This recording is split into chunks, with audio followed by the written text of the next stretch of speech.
என்றும் புதியது, பாடலென்றும் புதியது, பொருள் நிறைந்த பாடலென்றும் புதியது. முருகா உன்னை பாடும் பொருள் நிறைந்த பாடலென்றும் புதியது.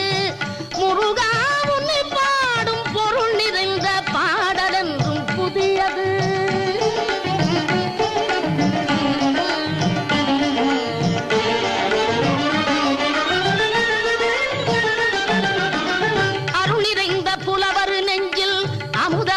தமிழ் கொடுத்த பொருள் நிறைந்த பாடல் என்றும் புதியது.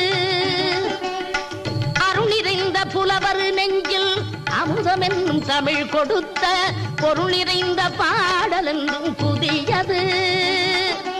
முருகன் என்ற பெயரில் வந்த அழகே என்றும் புதியது. முருகன் என்ற